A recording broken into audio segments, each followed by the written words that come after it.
ça d'ailleurs que je suis resté 5 mois au Mexique. Ouais. De base, c'est la Colombie et Cuba qui me faisaient rêver. Vu que j'étais au Mexique, j'étais bien parce que je planifiais pas grand chose et honnêtement, jamais j'aurais pensé rester 5 mois au Mexique. Ouais. Et pour tout vous dire, ce voyage il était aussi important pour moi parce que je voulais tout simplement être hors de la France. Moi, je vois tout selon cette philosophie du lit de mort. Alors, je sais que c'est pas très glamour, mais je veux pas de regrets. Je veux pas, les regrets que quelqu'un pourrait avoir en restant salarié et se dire j'aurais dû me lancer. Mais à l'inverse, il y a aussi beaucoup de gens qui sont entrepreneurs, qui vont trop bosser, qui vont louper le sucre de la vie, quoi, que ce soit les rencontres, que ce soit les voyages, plein de choses. Donc, comment tu fais pour kiffer ta vie, toi, Brian? Et est-ce que tu kiffes ta vie en tant que copywriter?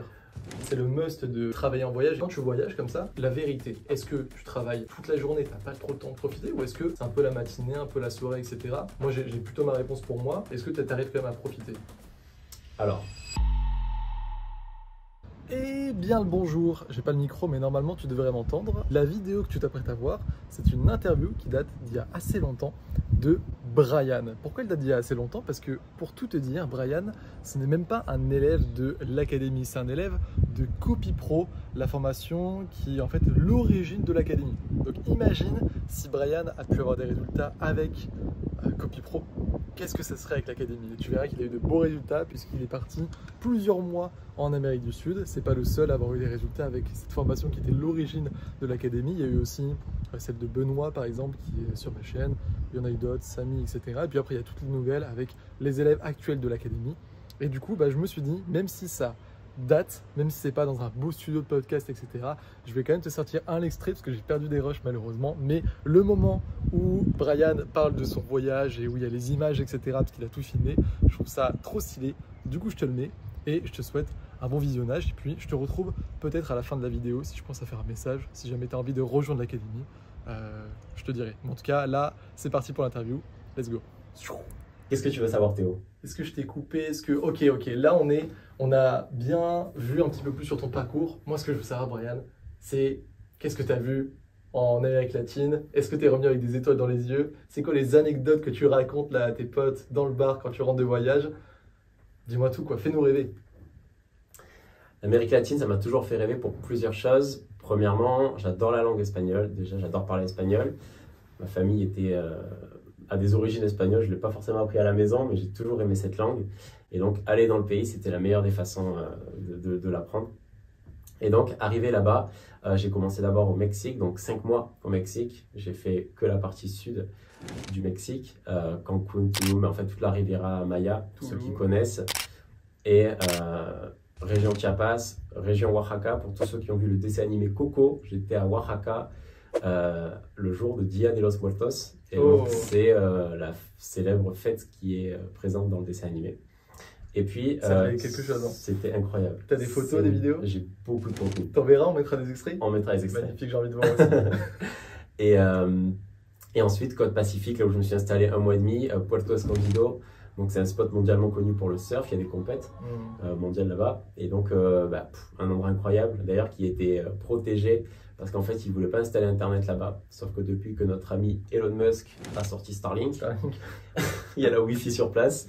Donc, il y a les digital nomades qui s'y installent et c'est paradisiaque. Donc voilà. Par contre, c'est la première fois à cet endroit-là que j'ai vu des vagues aussi grosses. Tu m'as dit 12 mètres? Ouais, alors non, 12 mètres en été et dans des caps spéciaux. Okay. C'est vraiment très rare que ça arrive à cette hauteur, mais c'est des très grosses vagues. Et donc, sinon en temps normal, ça reste quand même des grosses vagues. En fait, c'est le Pacifique. Et si tu veux, à peine tu rentres dans la plage, déjà c'est très rapidement profond. Et il s'est passé un truc que j'avais jamais connu à titre personnel, c'était en fait la force de l'eau. Quand la vague aspire, en fait, quand tu rentres, tu as la vague qui tombe, et quand elle repart, en fait, mes jambes étaient aspirées et mes pieds frottés dans le sable. Genre, je partais. Alors que j'avais pas de planche à tenir, enfin, généralement, tu te dis, c'est bon, je sais nager, ça va. Exactement. Pas du tout, genre. Il y a vraiment des endroits où c'était quand même assez compliqué. Un endroit magnifique, des rencontres incroyables. Et puis, voilà, Mexique, je suis resté dans la partie sud pendant 5 mois. Et puis, j'ai enchaîné avec la Colombie.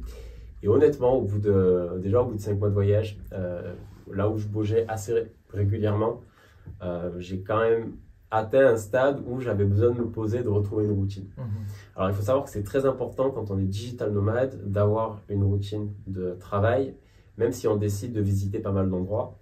On ne peut pas décider tous les jours ou tous les 2 jours de bouger et de changer de logement. On peut le faire, peut-être qu'il y a des gens qui sont à l'aise avec ça, mais très honnêtement, c'est compliqué parce que déjà, ça demande de l'énergie mentale pour s'organiser.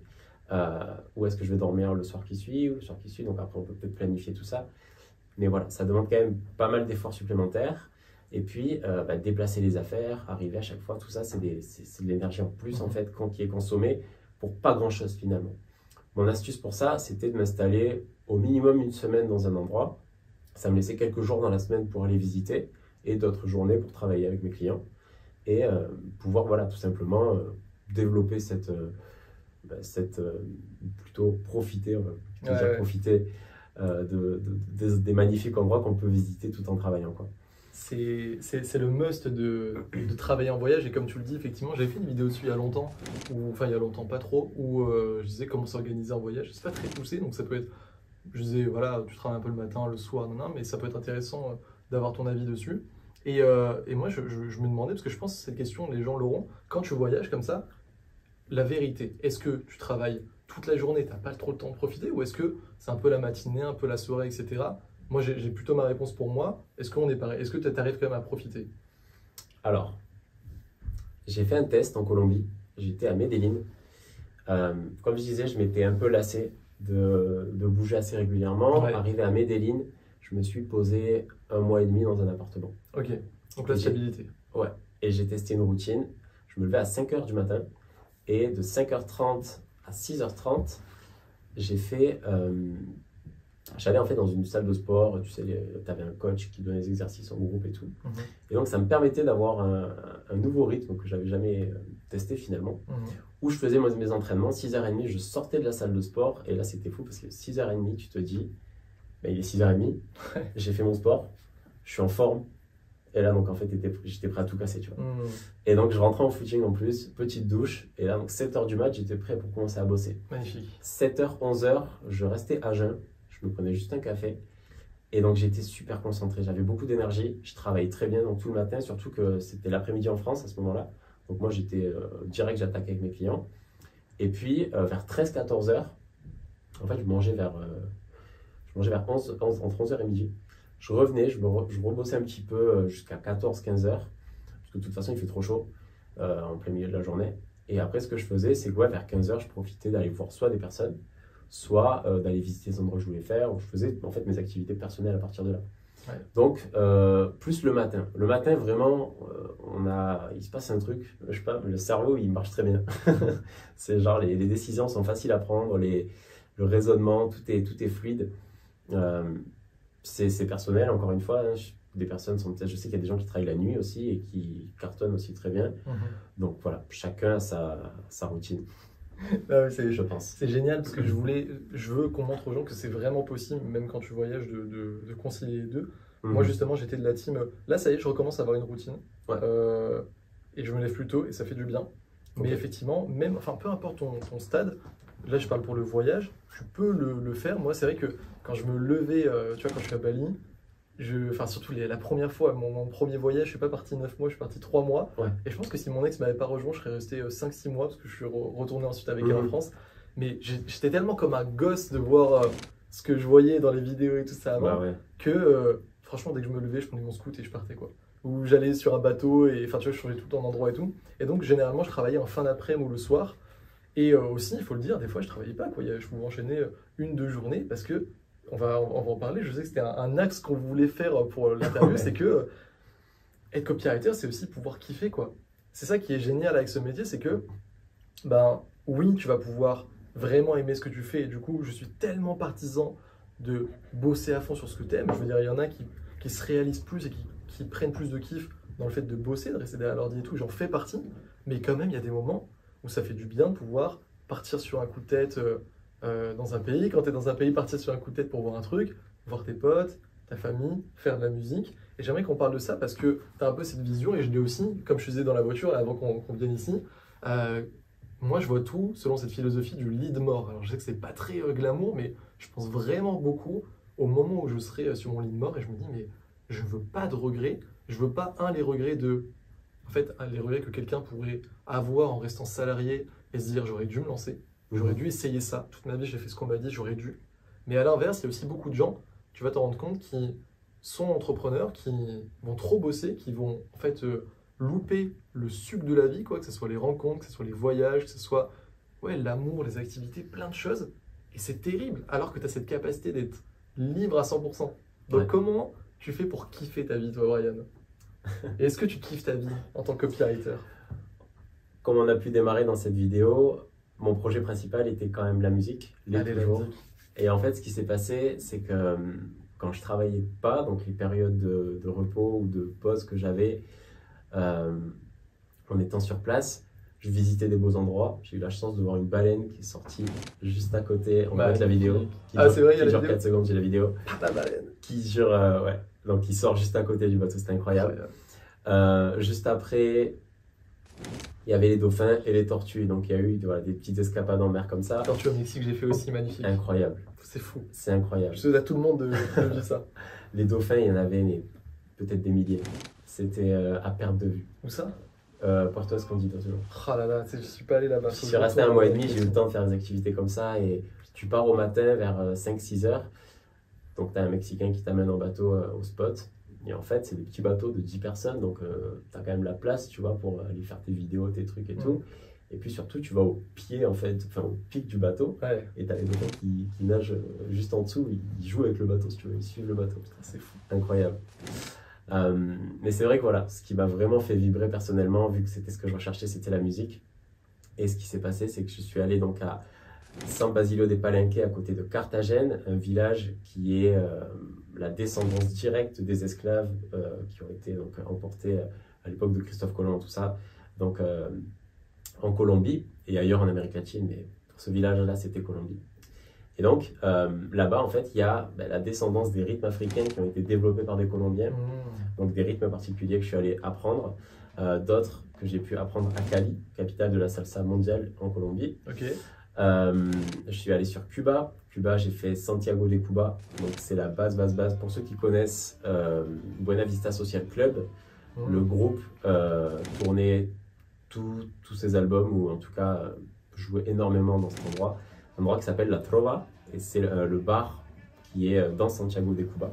Et c'est là où en fait on a tous les groupes qui jouent principalement autour des rythmes comme le son traditionnel. Souvent ils appellent ça le son. Le son, c'est un rythme qui vient de Cuba et donc qui est né là-bas, et c'est vraiment la base de toutes les musiques de salsa aujourd'hui. D'ailleurs, pour avoir aussi visité le musée de la salsa à Cali, j'ai pu voir que voilà, la salsa est vraiment née à Cuba, ou en tout cas la majorité des rythmes sont cubains. Donc là, tu kiffais quand tu étais là-bas, Et j'ai surtout appris 8 rythmes traditionnels cubains qui, moi, me permettent aujourd'hui d'enrichir mon panel de rythmes et de m'améliorer dans ma discipline. Magnifique. Voilà. En vrai, je vais te laisser le micro, j'ai envie d'en savoir plus. Même moi, à l'intérieur, ça me permet aussi de savoir ça. Donc tu me dis, ok, 8 rythmes, qu'est-ce que tu vas en faire de ces 8 rythmes? Là maintenant, tu es revenu en France, est-ce que tu as vraiment un projet? Tu m'en as parlé un petit peu là en interview. Ouais, franchement, parce que quand le copywriting, ça peut permettre d'aller vers sa passion, c'est vrai, il y a des gens qui vont kiffer le copywriting, qui vont peut-être en faire toute leur vie, ou ensuite monter un projet à côté avec le copywriting. Très bien, je pense même que c'est la majorité des gens. Mais il y a aussi des gens qui ont cette petite idée en tête. Je sais pas, j'ai envie de monter un bar, j'ai envie de monter un resto, j'ai envie de me lancer dans la musique. Et c'est vrai que le fait d'être indépendant, générer plus ou moins beaucoup d'argent, ça dépend après ce que tu as envie de faire. Mais oui, il y a des gens qui gagnent 10 000 euros avec le copywriting et tu as le temps du coup pour ensuite soit réinvestir cet argent, soit justement te développer à côté. Il y en a, c'est des trucs passion, on disait peinture, sport et tout. Toi, c'est musique. Donc, ouais, fais-nous kiffer. C'est quoi la suite avec la musique? C'est vrai que ça permet en fait voilà, de prendre du temps pour soi et pour s'investir dans une discipline qui nous importe. Donc pour le coup, ouais, ça a été la musique. Et personnellement, mon projet, c'est en fait, vu que j'ai toujours fait de la percussion, c'est de me développer en tant que professionnel dans la percussion, donc spécialisé dans la percussion sur la scène électronique et sur la scène rap. Donc j'aimerais en fait accompagner directement des artistes dans ce monde-là et venir eux aussi leur créer une sorte de branding. L'avantage qu'on a aussi, c'est ce que je te disais, en étant copywriter, c'est qu'on a une approche marketing directe qui devient presque un réflexe. Totalement. Dès qu'on voit tout ce qu'on va voir autour de nous, on pense marketing direct en fait, et on sait pourquoi, en tout cas au minimum, on sait pourquoi les choses ont été faites. Des fois on ne sait pas évidemment, mais on comprend souvent les stratégies qui sont utilisées. Et ma stratégie du coup pour ça, c'est qu'en tant que percussionniste, je vais aussi permettre à des DJ de se démarquer sur le marché du DJ qui aujourd'hui est pas saturé, mais il y a énormément de DJ partout. D'un autre côté, il y a énormément d'endroits où on peut mixer, donc finalement, il y a juste une réponse à la demande sur le marché. Et voilà, permettre à des DJ de se démarquer en ayant un percussionniste attitré, c'est une stratégie et que j'ai envie de développer. Donc voilà, ça c'est vraiment mon projet passion. Mais c'est vrai qu'en ayant en fait, voilà, une activité dans le web comme copywriter et de pouvoir voyager, moi personnellement, en tout cas, ça m'a permis de rencontrer par exemple, les cours de percussion que j'ai fait à Cuba, c'était avec un professeur de conservatoire, donc quelqu'un de très haut placé que je n'aurais pas forcément pu rencontrer en restant en France si j'avais un métier par exemple. Et si j'étais allé sur Cuba en vacances, je serais peut-être resté moins longtemps ou ça ne serait peut-être pas passé de la même façon. Il faut savoir que tout mon voyage n'a pas été calculé en avance. C'est-à-dire que quand je suis parti, d'ailleurs je t'avais contacté à ce moment-là, oui, par message sur Insta, c'était nos premiers échanges. Ouais. Je t'avais dit, voilà, je pars au Mexique dans un mois, tout est prêt, j'ai mon billet, etc. Et une fois arrivé au Mexique, je savais où j'allais atterrir, mais je ne savais pas la suite. Je savais juste que j'avais mon ordi, mon activité, et rien d'autre en fait. Et c'est ça que je voulais. C'est exactement ce que je voulais. Magnifique. Juste partir sur Trop bien. Vivre, tu vois, être en voyage et juste, demain j'ai envie d'aller là, ok je vais là-bas, tu vois. J'ai envie d'aller là, ok je vais là-bas. D'ailleurs j'étais à Oaxaca à un moment donné, une personne m'a rejoint à Cancun, j'ai pris un billet sur un coup de tête, tac, je repars, j'ai retraversé le Mexique, alors j'étais déjà là à Cancun, je suis revenu à Cancun. C'est fou de pouvoir faire ça, c'est fou. Tu vois. T'as aucune chaîne, tu te dis vraiment tu te lèves, je veux aller là, tu peux, c'est vraiment pareil, je souhaite à tout le monde de pouvoir ressentir ça. C'est fou, c'est la liberté clairement. Je t'avais dit que je te retrouverais, du coup c'est très simple. Si jamais tu as envie de faire comme Brian et que tu veux faire comme aussi toutes les autres personnes qui sont actuellement dans l'académie et qui bossent sur leurs compétences pour progresser et puis pour tout simplement changer de vie. Donc tu l'as compris, c'est pas un changement de vie qui se fait d'un coup en claquant des doigts. Je serais un petit peu comme les autres vendeurs de rêves que je déteste et que je critique si justement j'avais le même discours. Tu vas pas changer de vie d'un coup. Ça demande du travail, ça demande du temps, ça demande de développer tes compétences. Mais effectivement, est-ce que le métier de copywriter est un métier qui peut te permettre de remplacer ton salaire et ensuite de pouvoir bosser depuis n'importe où dans le monde, comme l'a fait par exemple Brian, comme il y a des gens actuellement là qui sont, il y a Léo et Mathilde qui sont en Thaïlande, il y a aussi Juliette en Thaïlande, je crois qu'il y avait Elisabeth, si je dis pas de bêtises, je crois que je dis une bêtise, je mettrai sûrement le nom, c'est Émilie je crois, qui est au Vietnam ou un truc comme ça. Il y a plein de gens qui voyagent en ce moment, même moi là au moment où je te parle, bon là je suis chez moi tranquillement dans le sud de la France, je pense que tu peux le voir, mais je vais dans un pays qui ressemble pas mal, là je vais en Grèce dans 3 jours. Et si tu veux faire tout ça, ou juste travailler depuis le confort de chez toi, eh bien tu peux cliquer sur le lien en description. Ça te permettra de prendre un appel avec l'un des conseillers de l'académie qui répondra à toutes tes questions, qui te dira si le métier de copywriter est fait pour toi, si tu devrais te lancer. Et si c'est le cas, on sera ravis de t'accueillir au sein de la grande famille de l'académie avec tous les autres. Je suis désolé si j'ai les cheveux un petit peu trop dans les yeux, il y a un peu de vent. Et puis je te souhaite une excellente journée. De mon côté, je vais faire un tennis. Voilà, on est mercredi, tranquille, petit tennis. Et puis, tu peux cliquer sur le lien en description pour rejoindre tout le monde et kiffer ta vie.